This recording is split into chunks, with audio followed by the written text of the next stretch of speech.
Hello and welcome to today's reflection for Friday the 15th of January. My name is David Henderson and I'm an occasional preacher and church warden here in Walton. It's really great to be with you today as we continue our journey of reflections on 1 Corinthians, and today we're looking particularly at chapter 4. So if you'd like to pause the video now and read the chapter, I'll continue in a moment. Well, if you were anything like me, you'll have had to read that chapter more than once. In fact, I had to read it in a number of translations as well before I could even get to grips with what was being said. Paul, in his letter to the Corinthians, is chastising them somewhat to start with, because having had word from faithful believers that the members of the Christian church in Corinth were starting to divert themselves from the true way that Jesus had taught, the true way that Paul himself had instructed the disciples there to follow.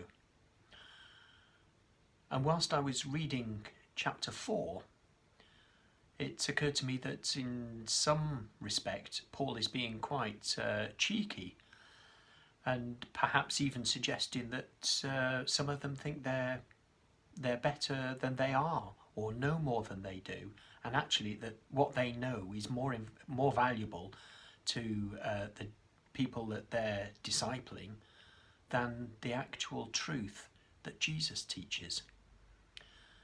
And those who brought word to Paul have recognised that, and Paul is quite stern in the first few chapters in 1 Corinthians about the things that he's heard about what's going on in Corinth, and he's trying to address that. And it reminds me somewhat of the time that we're in now during the third lockdown of this pandemic. There are so many people saying so many different things about how infectious the virus is or not. People who are choosing to ignore the fact that there is even a virus. Others who are beside themselves with worry, scared to do absolutely anything, even though we know if we keep a safe distance, sanitize our hands, and follow the instructions that the government and medical officers have been giving us, then we will be safe. But it gets to the point where perhaps we don't know who to trust, which word is right. There's so much noise going on around it that it becomes very difficult to hear what the truth is.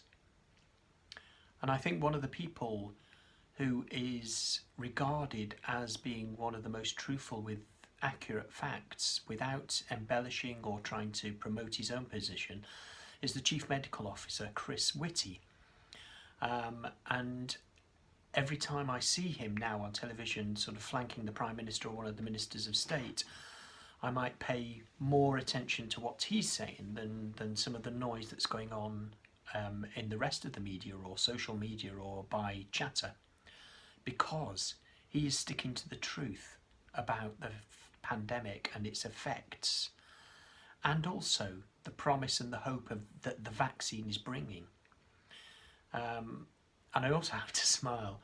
My wife told me a story about a writer for the Radio Times called Alison Graham, who described Professor Chris Whitty as the last teddy bear in the shop, which I thought was a wonderful description of his sort of plaintive, open-looking face as he shares with us information. What's this got to do with chapter 4 in 1 Corinthians, you might wonder? I think what Paul is saying to the people in Corinth is that don't be distracted by all the noise. Make sure that those you listen to are those who are speaking the truth that comes from Jesus, the truth that is in Jesus. It's very easy to be distracted and drawn away. But there is only one truth, and that truth gives us freedom to live in the light of God. So I would encourage us today to pray for the truth, to be revealed to each of us, and that we guide and instruct those that we have influence to be able to do, to give the word of God and the hope that is in Jesus to all. Have a great day.